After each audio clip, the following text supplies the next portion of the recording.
So it's finally ready. The video on my DOS/Windows 98 Time Machine Retro PC. In this video I'm basically finishing off the build, putting in the sound cards, installing them, and then showing off some games and stuff. You know, checking it all works really. It's a very long video, as you probably already noticed, so I've set up chapter marks so it's easy to like jump between it and watch parts you're interested in, or come back and watch the rest of it later more easily. I really hope some of you find this interesting. It's been a real passion project for me, something I'm very interested in. If this isn't the kind of thing you're into, like old retro PC stuff, I wouldn't bother watching this video. You'll probably find it really boring, but I hope some of you will enjoy it, because I know I'm really happy. Alright, check it out. The case itself is entirely made by acrylic, by hand.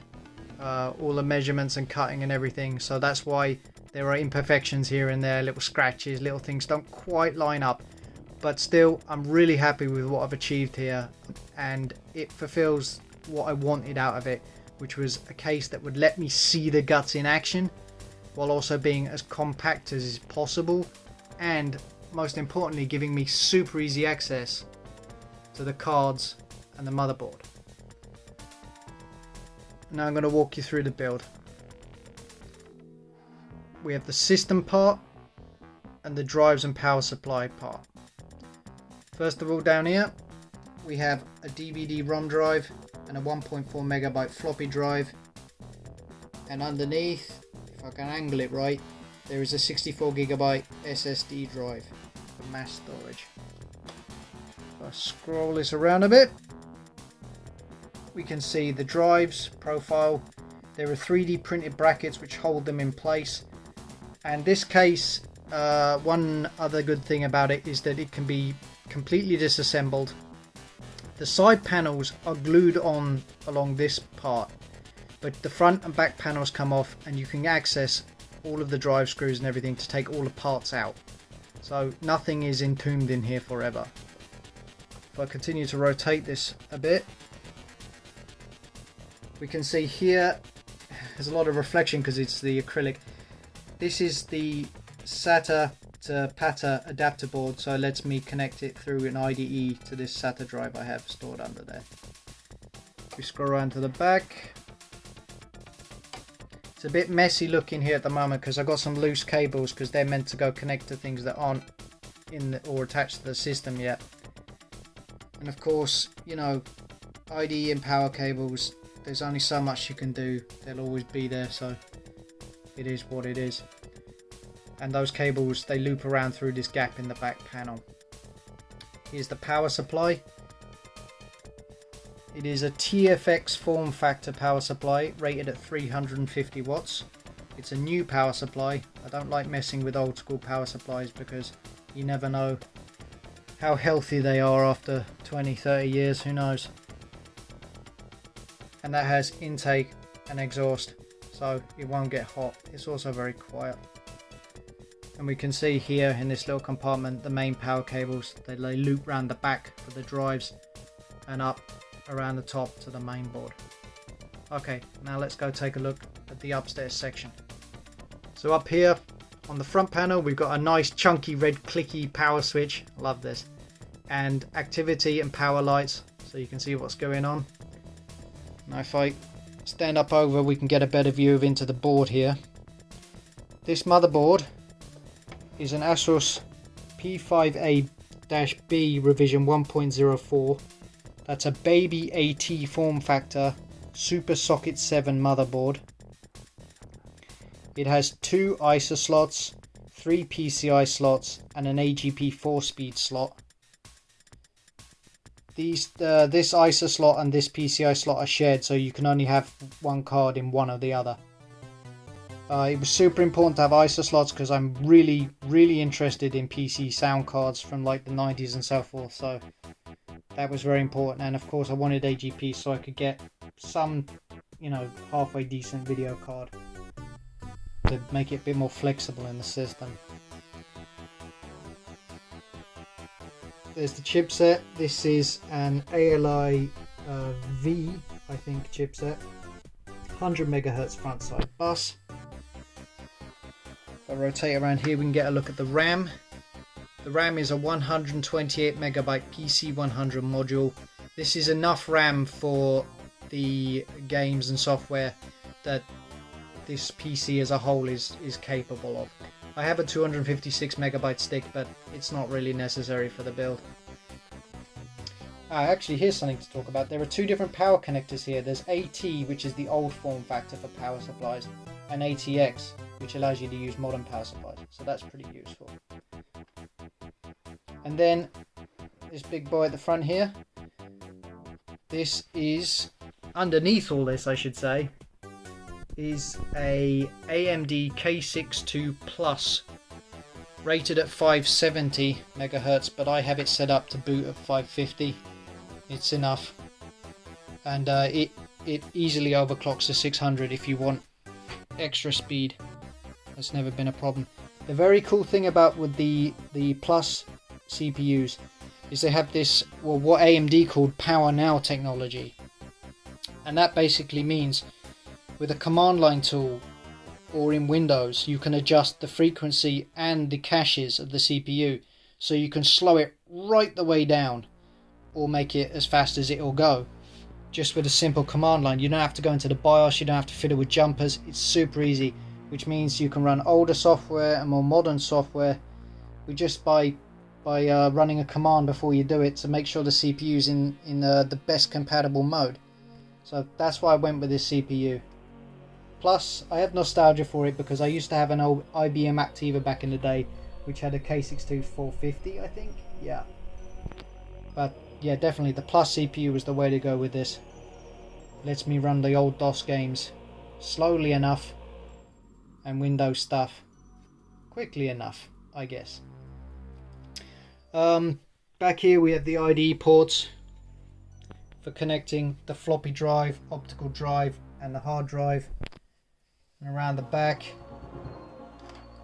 an AT keyboard connector, which is the old style, and I have an adapter so I can use my more modern keyboard in this old port. Cards, you can see it right there, 3DFX. The video card is a Voodoo 3 3000 with 16 megabytes of RAM, I believe. Yep. This is a really good, highly compatible card for DOS, while also giving you glide and quite capable acceleration in Windows. And as far as 3DFX cards go, the Voodoo 3 is still one of the really more affordable ones. The Voodoo 2s and the Voodoo 5s are just ridiculously expensive at this point. The collectors have nabbed them all up.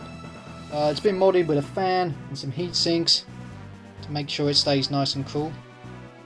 Then there's just this little board to talk about. This guy gives PS2 mouse and USB ports. Interesting story about this, because this board was an extra board that you had to basically get from ASUS. It didn't come with this motherboard, so they're not that easy to find, and the ones you can usually find on eBay only have USB. They don't have the mouse port, and I really wanted a PS2 mouse port for this build. So what I did is I bought one of the USB onlys and modded it to include a PS2 mouse port, and I got a little clip I can show about how that was put together. So here we have the ASUS USB/MIR, which we need to give USB ports and, in theory, mouse and infrared ports to the ASUS motherboard. So the board I got came with nothing, so I've had to sort all the cables and everything out myself. But this connector was a particular issue, because this part was always optional. It didn't come with the motherboard even if you bought it brand new. And to find one that actually has the mouse and infrared connectors is very difficult. I couldn't find any for sale anywhere, and only actually a couple of pictures like from years ago archived on a couple of forums. But you can find these quite easily though, which is a USB only version. These are kicking around all over the place. So I need a mouse port. Infrared doesn't matter, I don't care, not going to do anything about it. But I do need a mouse port. So I picked up one of these, and there's a couple of things we need to achieve here. So first things is the pins for the mouse and infrared are missing. There's no headers because obviously there's no ports, so why bother putting on the headers? So for that we got ourselves some headers, so we'll need to add those in. Then obviously we're missing the mouse port, so we got ourselves one of those.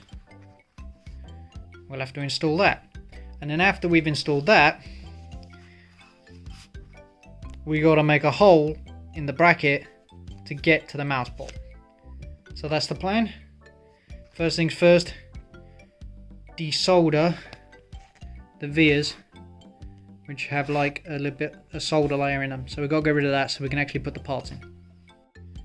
And here we are with the components soldered on. Desoldering was a bit fiddly for some of these pins because they're quite small, and a couple of them were real stubborn. But I got it without lifting any pads or anything getting damaged. The other thing was that, if I can get in here, obviously this board was never sold to support the mouse or the IR port, so that they've left all of the fuses and jumpers and everything disconnected. So I had to jump the clock and data pins and also the plus 5 volts so that they would reach from the header to the mouse port. But that's it. So now I've turned this USB only board into USB and mouse. Sorted. So not much more to say about this now, except to get on with adding the sound cards and installing them, which I hope should be interesting for anybody also trying to do something similar and wanting to install multiple sound cards in one PC. Here we have the sound cards, the selection I have right now on hand, and this build will have 2 cards in it, one for Windows and one for use in DOS.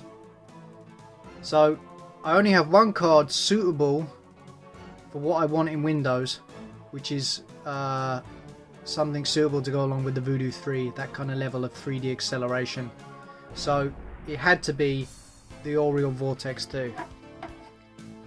This is a PCI card and does really amazing 3D spatialization, which they called A3D. I had one of these cards in a Pentium full build back in the day, and it's just fantastic and a really great pairing with the Voodoo 3.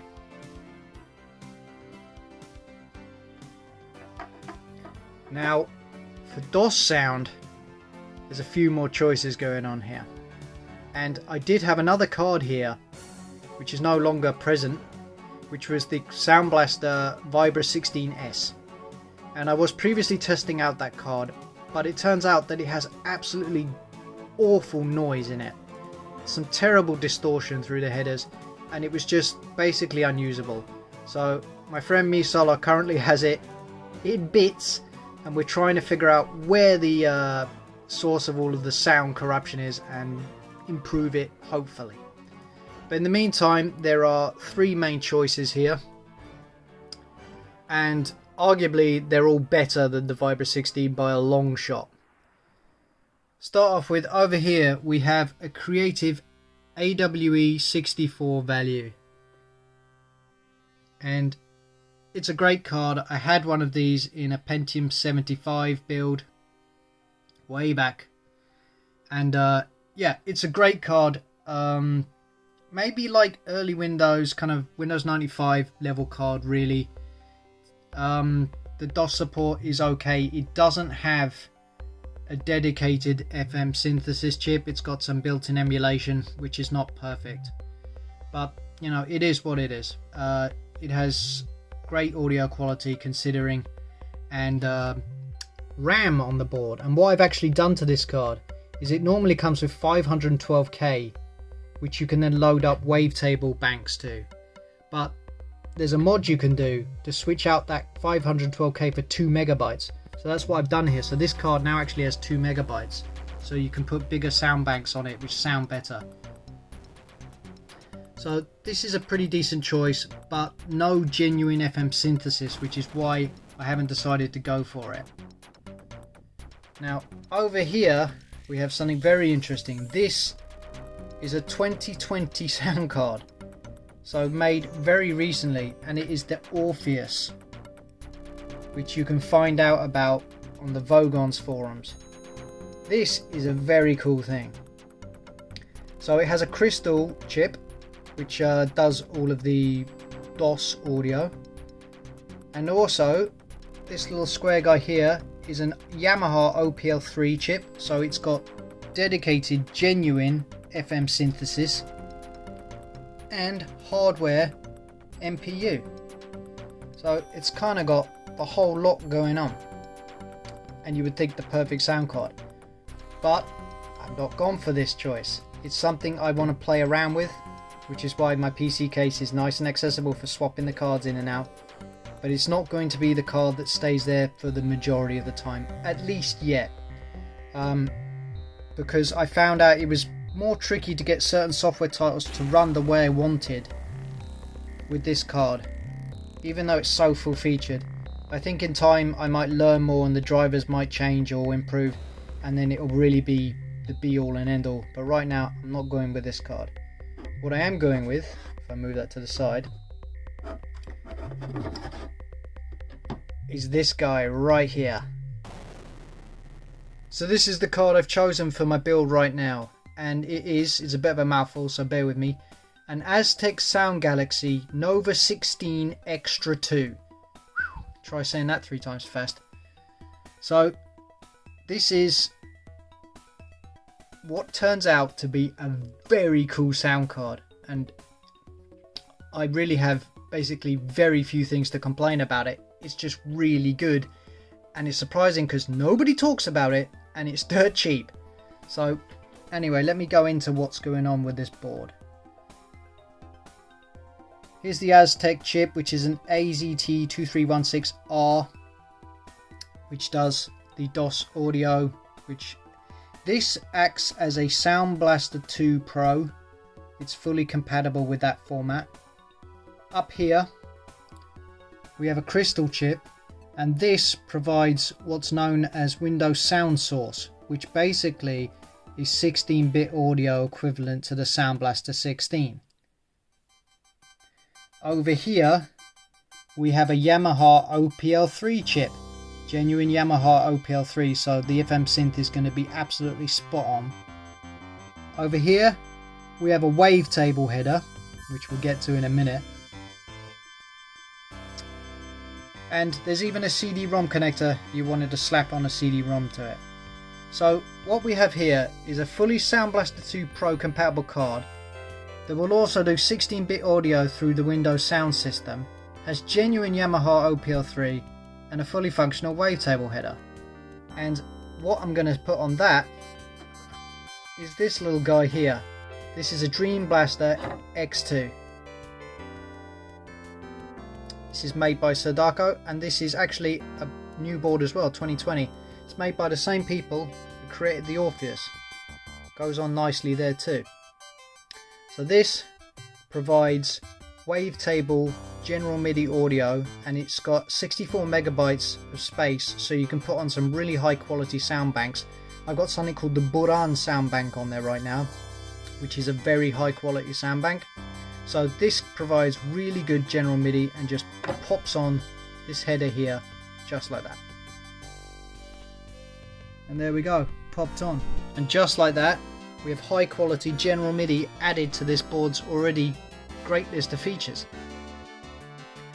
But this is not all I'm going to do, because I actually have a Roland Sound Canvas SC55 Mark II, which is pretty much the benchmark for DOS music in games, pretty much. And I still wanted to be able to use it, even though I've now got high quality general MIDI as well as everything else this card does. So I have over here what's known as a HardMPU PC MIDI card. So this will let me hook up my PC to my Roland sound module. So that's what's going on. We're going to install this Windows card, this DOS sound card, and this MPU card. Before we start installing any of the sound cards, I'm just going to show you the basic installation I've already got in place. So let's fire it up.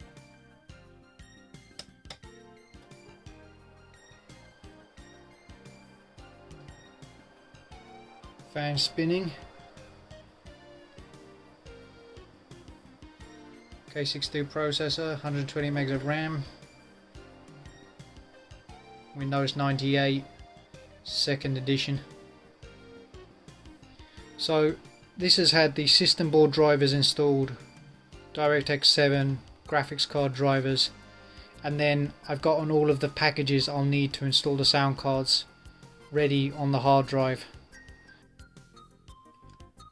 So we're going to start with the Aztech Sound Galaxy Nova 16 Extra 2 card.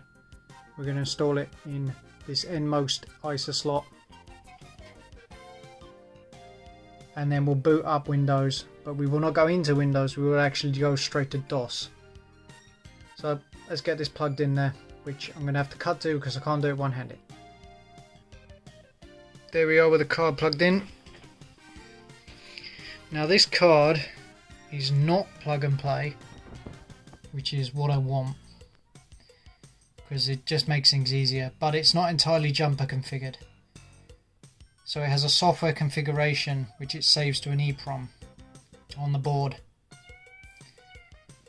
So we'll check those configurations inside of DOS before we head into Windows, just to make sure that Windows doesn't have any problems. So now we've got the card installed into the PC. I'm going to run the config utility to go over the IRQ and IO settings. So Sound Blaster first, I've got it on port 220, IRQ7, DMA1 with the gain port enabled. So that's pretty standard Sound Blaster stuff. Sound Blasters are either on IRQ5 or 7, but I've always preferred 7 for some reason. If I go over to Microsoft Windows Sound System, which was a 16-bit audio, I'm enabled it, and that is on port 530. The MPU 401 wavetable header on the Aztech Sound Galaxy, I have it enabled on port 300. By default this is at 330, but I moved it to 300 so that I could use the dedicated MPU card which connects to the sound canvas and have them both installed in the system at the same time. So I'll be able to access the wavetable header with the DreamBlaster on port 300 and the sound canvas through the MPU on port 330. They're both on IRQ2, by the way. The CD-ROM is disabled, so quick configuration, yep.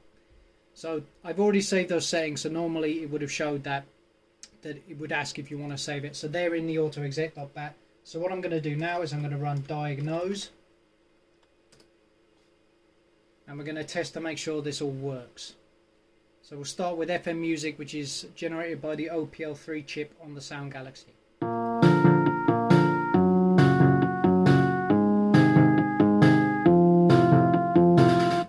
Perfect.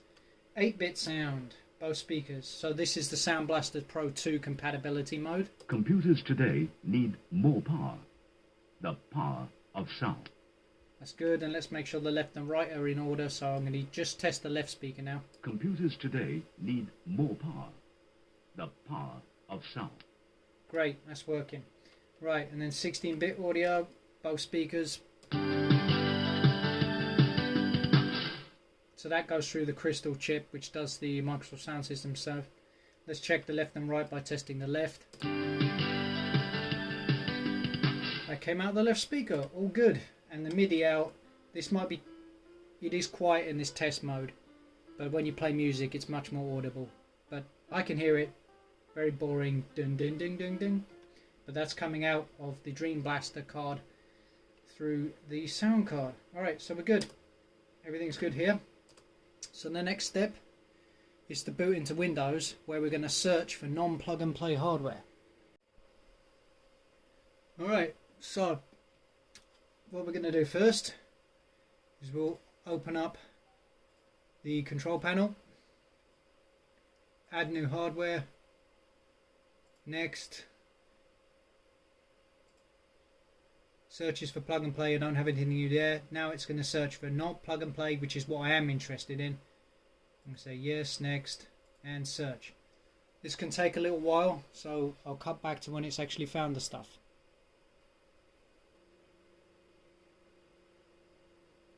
Alright, so it's finished searching. Details, we can see the game port, the wavetable header, and also the sound card chip itself. But actually, I don't want to use this in Windows. So once it's done installing these things, I'm going to actually remove this and not search for it again. It still actually can be used through Windows through DOS applications, because you just tell it what IRQ and ports to look for and it still works. But because I have another sound card that I want to use for Windows, I don't want to confuse things here, so I can just leave it out and it doesn't really matter at all. So I'm going to hit finish, and then it will want drives. Of course it wants the drivers from the Windows 98 disk. I took some liberty to copy that stuff to my hard drive so I wouldn't have to keep finding the disk every now and then. So there we go. Okay. I want to keep the existing one, yes. Okay, now it restarts.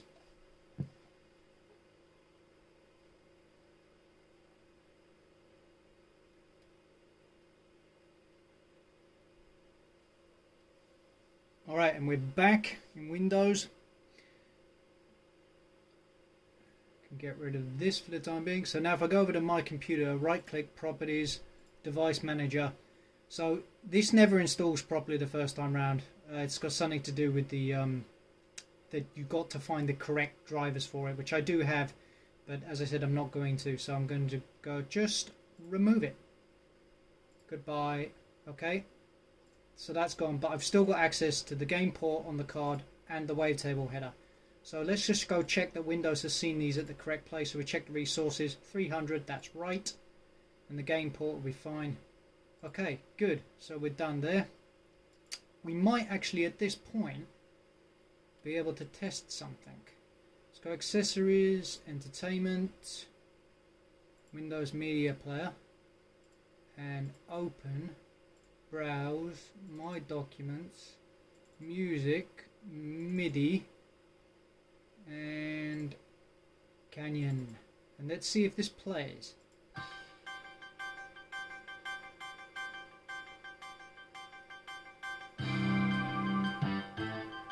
Nice. Go over here, check out sounds. No, it's not sounds, it's multimedia. MIDI. So that's the wavetable header, and this music is being processed through the wavetable header and the DreamBlaster card. Great. So now we've done that bit. Next step is to shut down and install the MPU 401 card so that this can also be connected to the Roland sound canvas.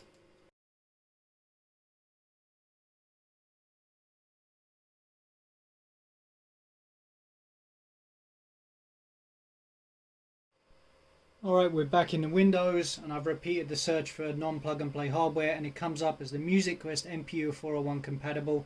The Sound Blaster shows up again. So I'm just going to say finish. Drivers are installed, and we'll reboot and see where we are. And we're back after the reboot, and there's the MPU 401 card. Let's check to see what resources. It's at 330. So everything's great. I've got the game port on the Sound Galaxy. I've got the wavetable header on the Sound Galaxy, and I've got the MPU card as well, so I can hook it up to the Roland thing. Next step is to install the Aureal Vortex 2 card. So I'm going to shut down, plug that in, and then we'll boot back into Windows.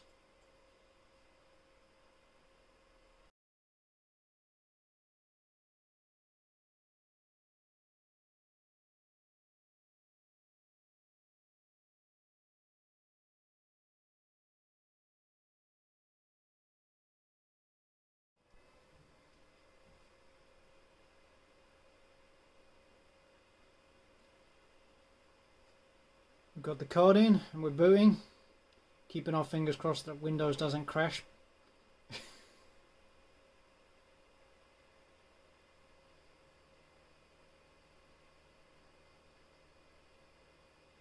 Alright, so far so good.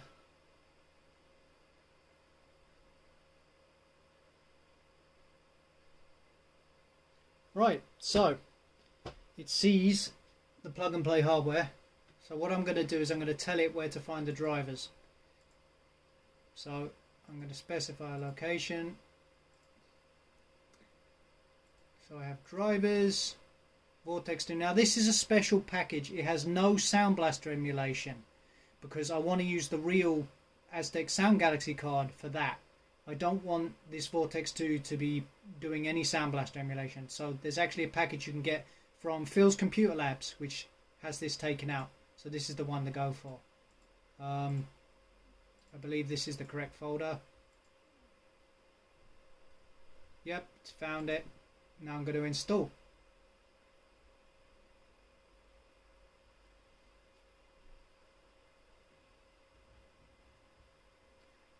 Windows is finished. There's probably going to be a bunch of devices because it's a composite device. It has all sorts of different parts in it.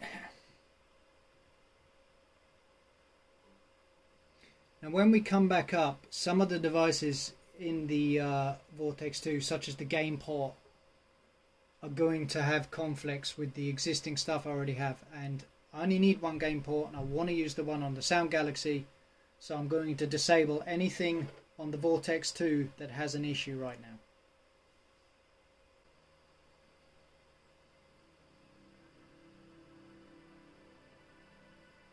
Oh, the Windows 98 startup sound. So that confirms at least it's working for the most part. And when you point the installation to that driver package that we did in the start, it will actually also install the Aureal Vortex applications for you. You don't have to go do that manually. It can take a few moments though after this restart that those packages are installed. See, we can see already the tray tool is there.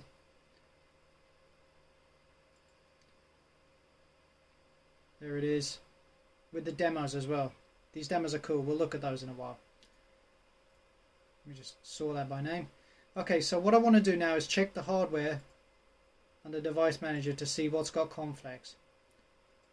So it really looks like the only thing with a conflict is the game port. So what I'm going to do is I'm going to disable the game port. And I'm also going to disable the Vortex MPU because we don't need yet another one of these.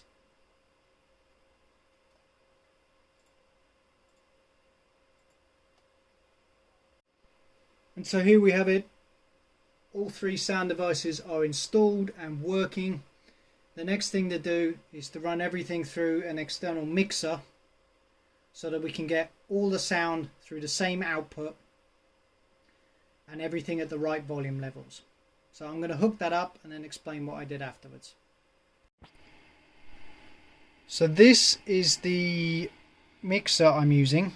It's by MakerHeart. It's called Just Mixer. It's just like a cheap little thing, but it works perfectly because it gives me 3 input sources and 1 output, which is exactly what I want. I've got input 1 for the Sound Galaxy, input 2 for the Vortex 2, and auxiliary is the Roland Sound Canvas, and then output. I'm using a couple of not so good cables for the Sound Canvas and the output right now, just because of where I've got this test set up like this. This is not where it's going to live, and I've got all my good cables positioned where it's actually going to go after I'm finished filming it. So I'm making do for the time being. So I've got individual volume and balance and gain controls for these inputs. You don't want any gain to keep the signal clear, but it's not needed. You can see that the volumes don't have to be that high. And right now I would be using my good headphones, but I've got it hooked up to the monitor here so we can actually hear something when I'm filming stuff. So that's the situation with the mixer. Okay, so now I've got the mixer hooked up, all the sound cards are in place. I'm going to do some system level tweaks. First thing is I want to be able to boot directly to DOS and configure whether I want to be playing in DOS or in Windows, and what's going to happen when I make that choice. So the first thing I want to do is find the MS-DOS sys file, which is in the root of the C drive. I'm going to open this, put it into Notepad,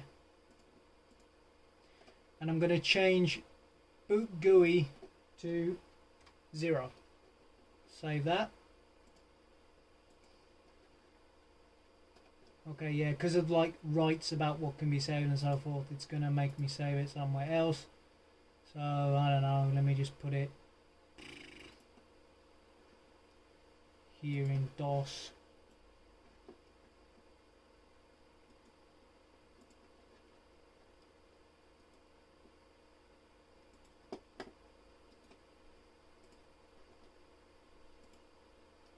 Alright, so now I've updated my MS-DOS sys file, which will stop the GUI auto boot, which means it will stop in command prompt level. So now I've done that, I have an autoexec.bat and a config.sys file set up. Yes, I want to replace it.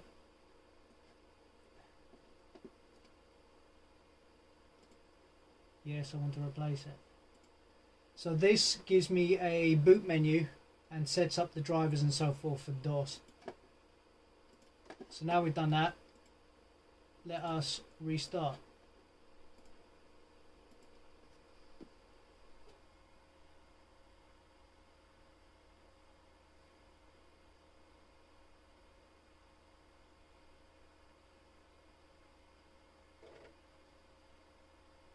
So there's a choice: DOS high mem only, which is for some games that need certain kind of memory manager configurations, or auto boots the Windows after 5 seconds if you don't get on with it.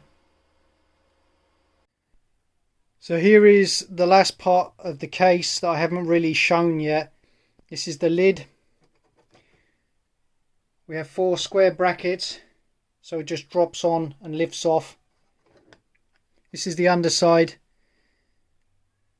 I've got RGB lighting and a 14 centimeter thin fan which pumps air into the case to keep things in a reasonable temperature.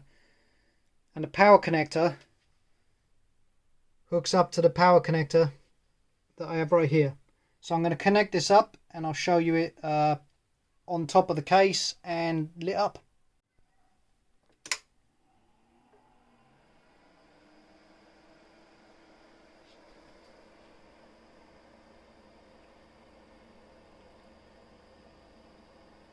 I went with blue. It was possible to change the colour to whatever I wanted, but I kind of really like the blue.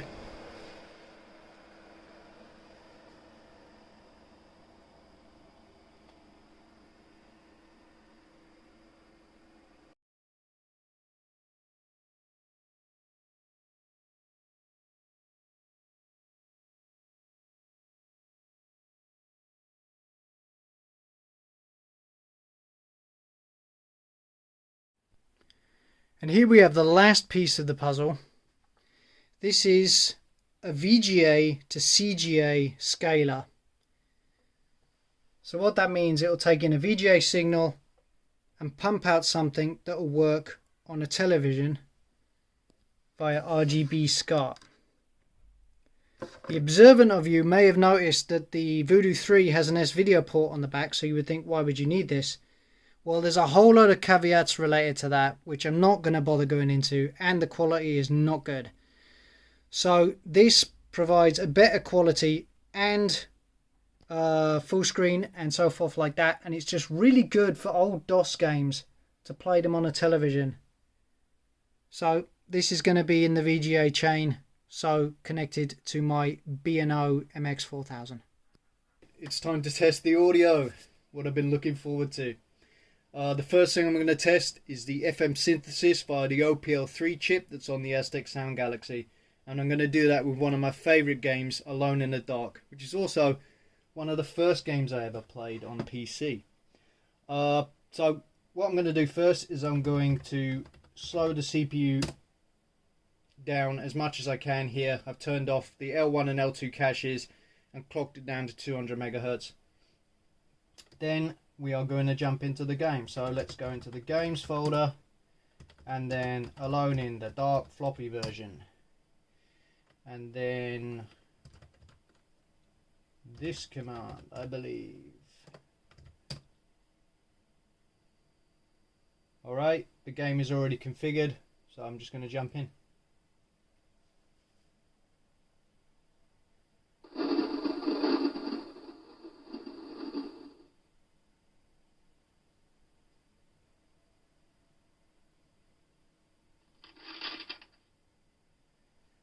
We can hear the Sound Blaster sound effects there.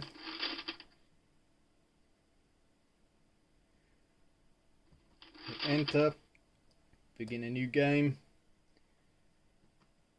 Who do we put in harm's way? We'll throw the guy in there. The CD version, this is all spoken. I actually quite like the spoken version as well. But that has CD audio, and I want to get the FM audio here, so.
First things first, let's head over to the cupboard.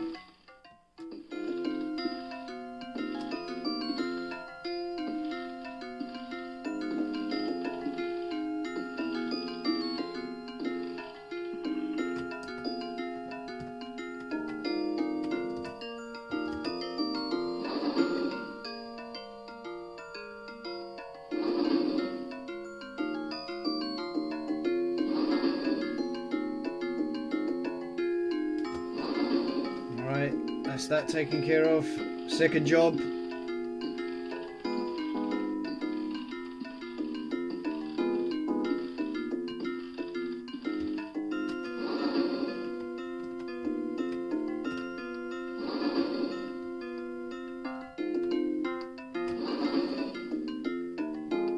Now can't be as safe for the time being.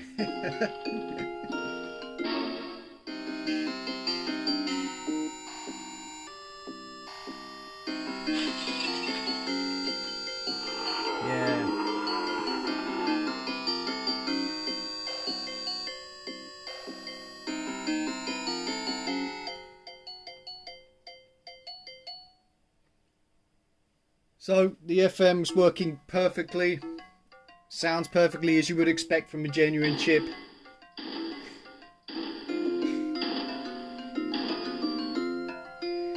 Outsmarted that zombie too. Alright, let's jump out of here and move on to the next thing. Now we're going to test the MIDI music. We're going to start off by testing the Roland sound canvas. So it's already configured to use the sound canvas, which I have on port 330. So let's just jump in there, get on with it.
So this is the genuine MIDI sound for this game. It's so good. But the DreamBlaster X2 is also very good. Has a bit of a different sound. So let's check that out. I'll jump into setup, select the music card, and now change it to general MIDI on port 300, where I have the DreamBlaster connected to the Aztech Sound Galaxy via the Wave Blaster header. And we go.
So I really like the instruments on this card. They sound great. I think the sound canvas, I don't know, there's something about the fullness of the sound from the sound canvas that I really like. But yeah, I might go DreamBlaster with Doom.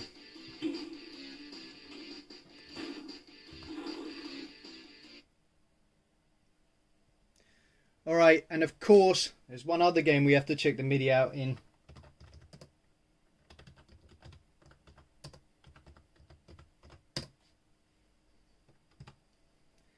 That's Duke Nukem 3D. It's mandatory. Now, this is a game that I will always go sound canvas with. Because there's just some parts of the instruments, the GS stuff, it really makes use of it. This was orchestrated for the SC55, or was it the SC88? They're very similar, and you can really tell when you listen to it. Even though that's no knock against the DreamBlaster, it's just when a game was made for the sound canvas, sometimes you can really tell. So what have we got right now? It's already set up on the sound canvas. So let's just rock. No. Let's get the music all by itself. That's the thing to do here. Music volume is max. That's what we want. Go for it.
So, through headphones, that sounds absolutely epic.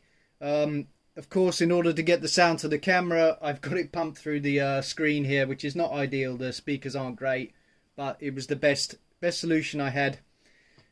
Because of my ghetto setup, I don't really have any decent way to pipe out the audio from the sound card into my recordings. So, this is what it is. I have to make do. Now, let's change the music card to General MIDI. Port 300, and play that all over again.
Fantastic. And for fun,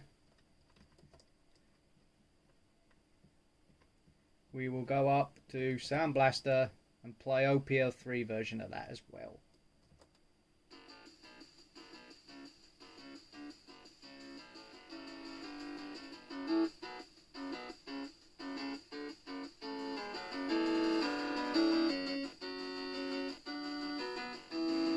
There's a certain nostalgic quality to this. Love it.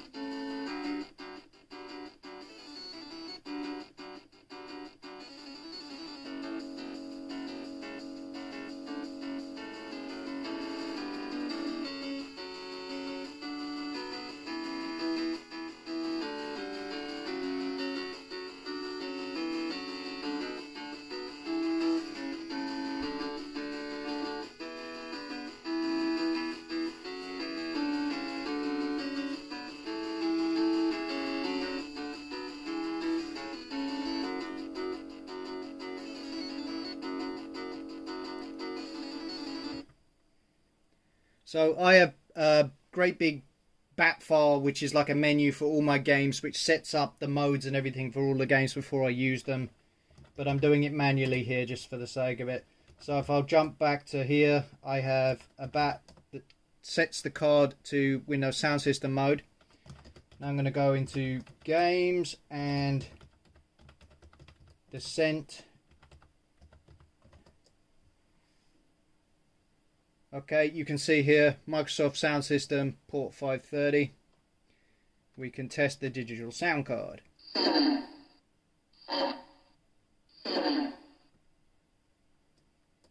Yep, working good.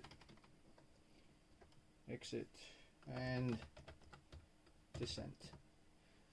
So Windows Sound System is 16-bit audio for the PCM stuff, you know, the sound effects and so forth.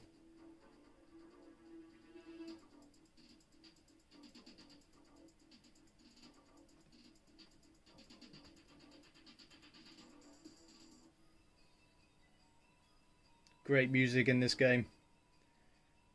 No matter if you choose the Sound Canvas, the OPL3 or the DreamBlaster. It's great stuff.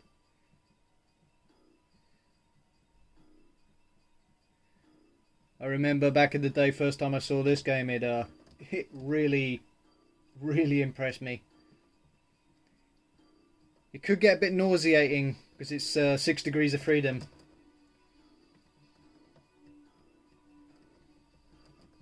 Alright, let's get on with it.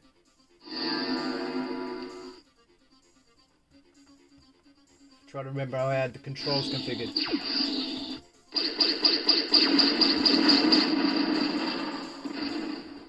It's got the sound effects kind of jacked up audio wise here, make it a bit easier to hear them.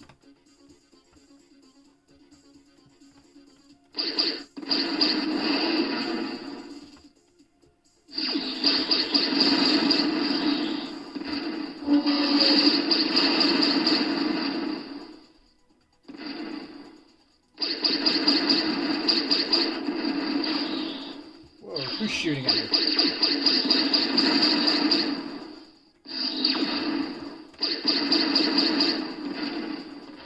Alright.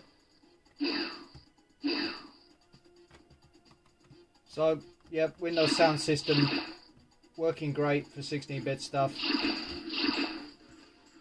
The support is nowhere near as high as Sound Blaster 16, but do you know what? It's fine, really. I'd rather have the Sound Blaster 2 Pro. The Sound Blaster 2 Pro support, which Sound Blaster 16 does not have. Somebody's seen me. Ah, energy. Yeah, I'd rather have the Sound Blaster Pro support. So, I'll take that sacrifice.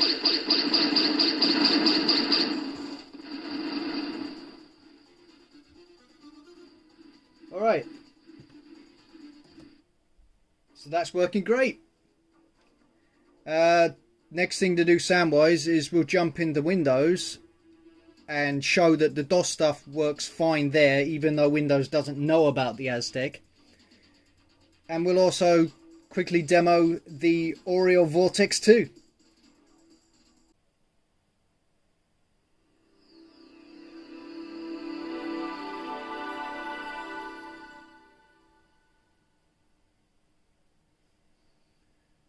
Here we are in Windows 98. First thing I will do is demonstrate that the Aztech is working fine in Windows.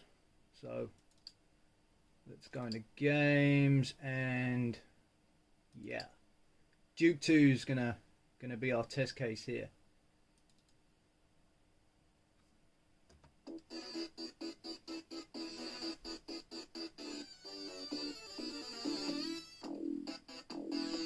So we can hear the OPL3 doing its magic.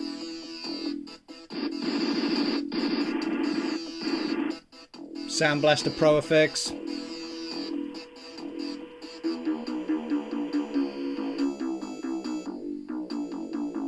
I'm back.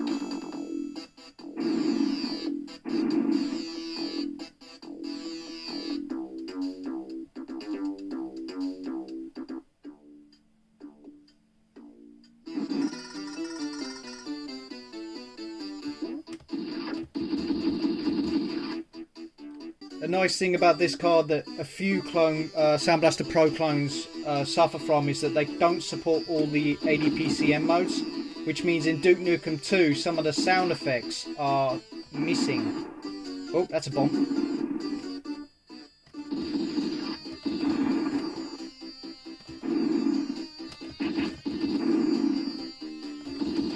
That's not a problem with the Aztech Sound Galaxy Nova 16 Extra 2. Oh, another bomb.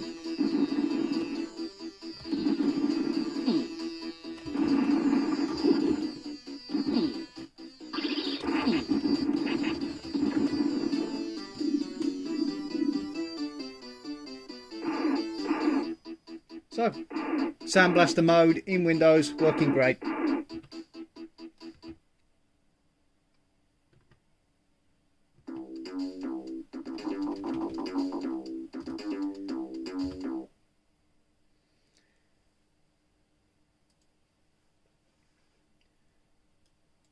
Alright, and then next thing to try is we're going to test out the Aureal.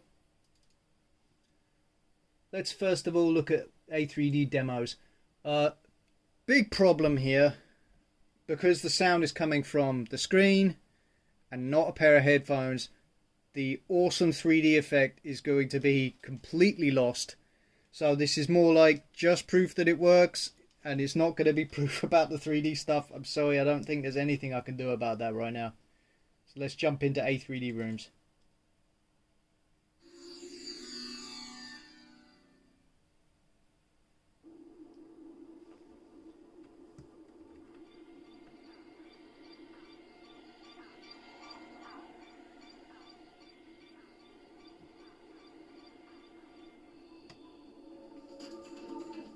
So now the sound is coming from the Aureal. If you've got a pair of headphones on, this is very impressive. That's all I can really say. I'll just walk through these rooms and then we'll move on to a game.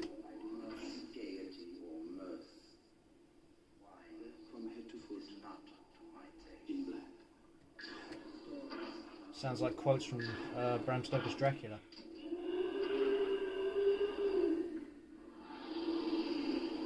Scary room, let's get out of here.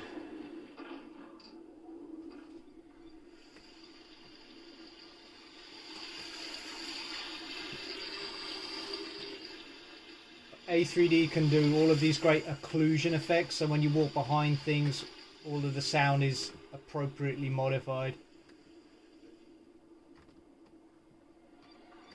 Where's that little guy going? I'd be able to find out where he is if I had the headphones on.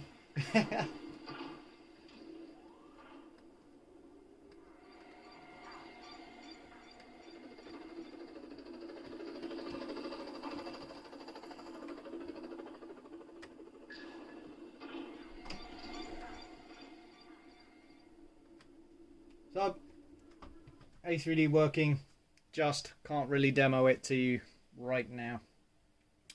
So let's pick a game. I'll pick one that supports A3D.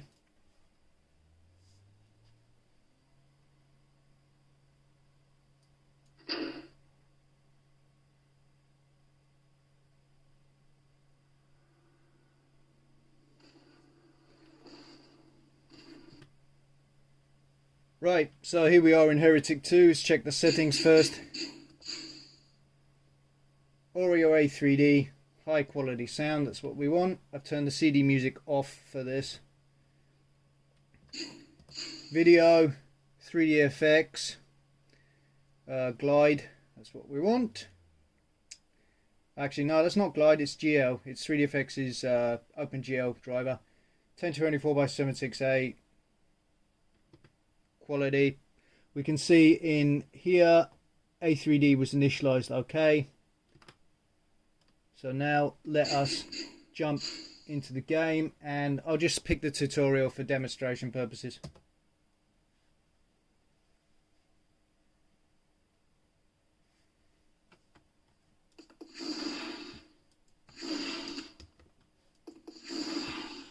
There's lots of good environmental effects on this.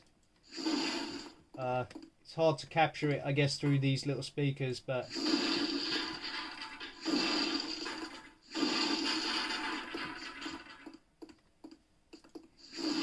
Also, I should say, I apologise for the screen being difficult to see.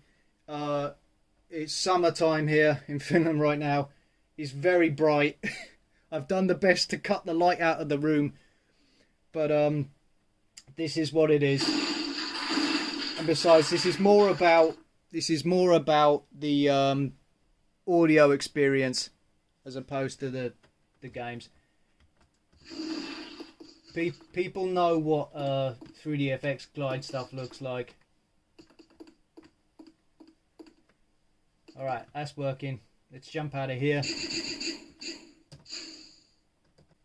Okay, so let's just test glide proper.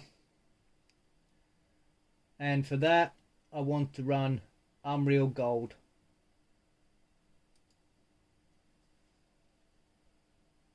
Glide mode, please. That's okay.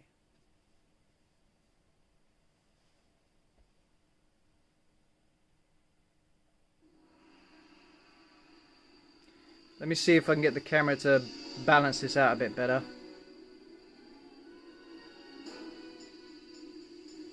It's not perfect, but it's better.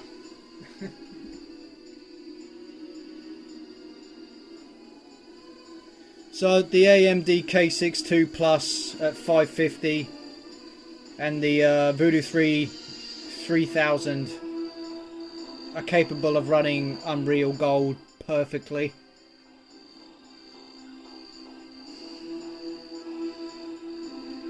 This game is also making use of 3D sound through the Aureal.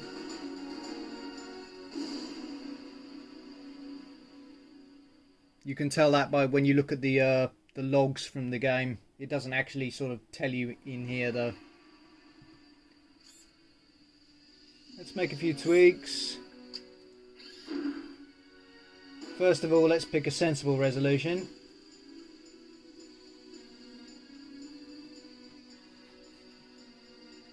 Yes, thank you. See, 3DFX Glide, 1024, 768. All that good stuff on high. Doesn't really tell us much about it, but from the logs you can tell it does use it. Alright.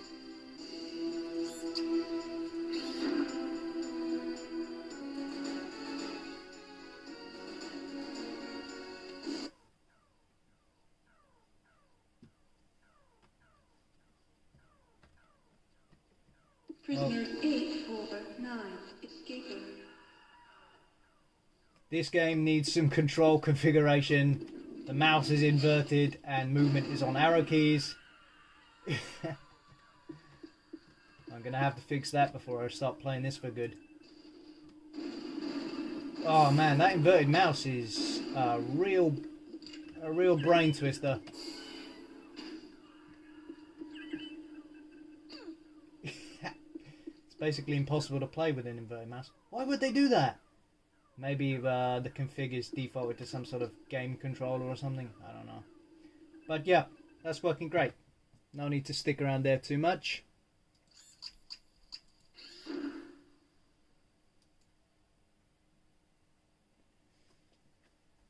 And so there we have it. We've got the audio working in DOS, all of the different options. The DOS stuff working in Windows, the Windows stuff working. So that really covers the sound stuff. There's one more thing to go. If you do remember a little bit earlier, I bought a scaler which converts VGA to CGA, which makes the computer work on the TV. So that'll be the next thing to show. Probably the last thing to show.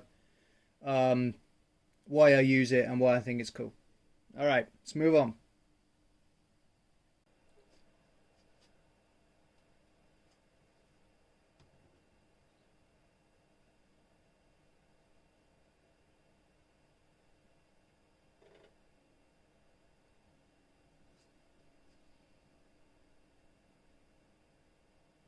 Okay, so here we are looking at the PC through the scaler on my B&O MX4000. Let's jump into something.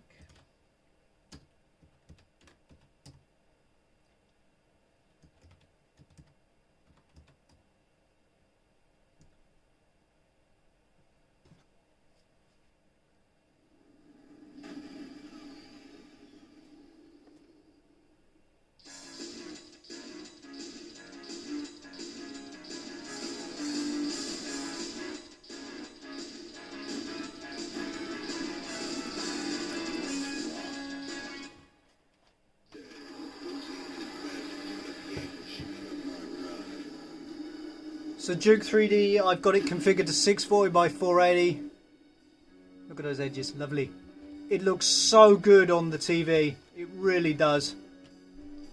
I'm just going to play a bit so you can take it in. I've done my best to get the camera to film it, but obviously it's not perfect. It looks much better to the naked eye. But yeah, let's play a bit.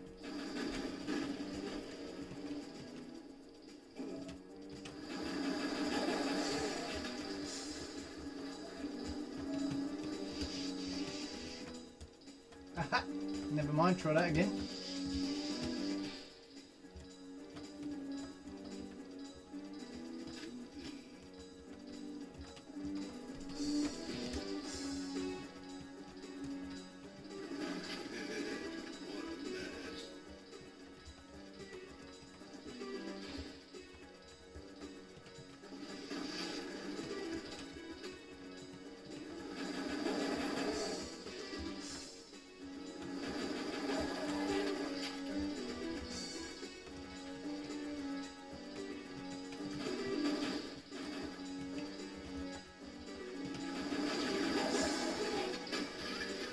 Ow. That hurt.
Alright, let's try something else.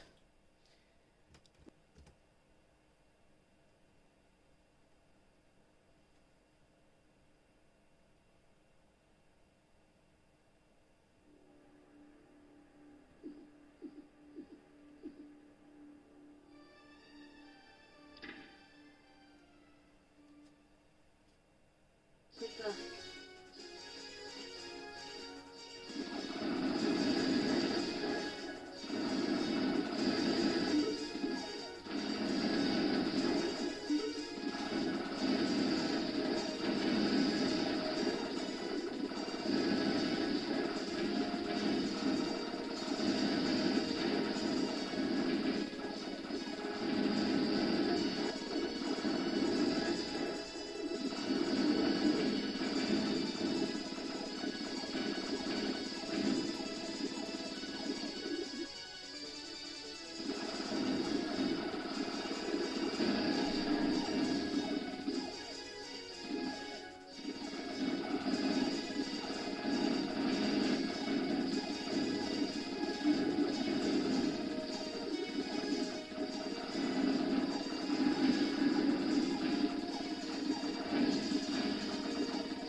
Works great.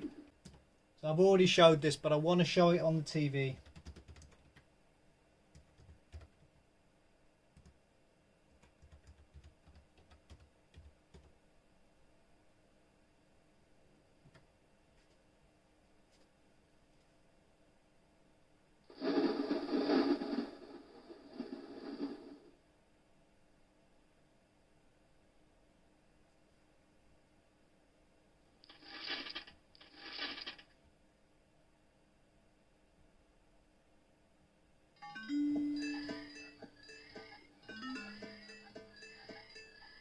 It looks so good on the TV. The dithering that you see easily on the monitor blends on the CRT to provide just beautiful colours and a beautiful image.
Good stuff.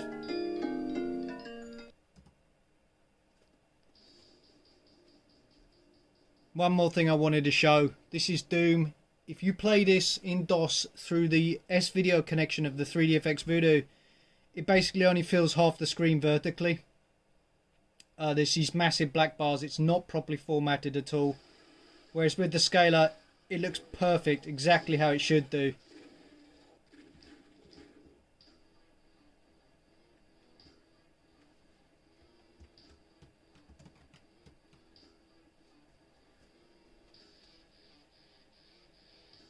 Really happy with it.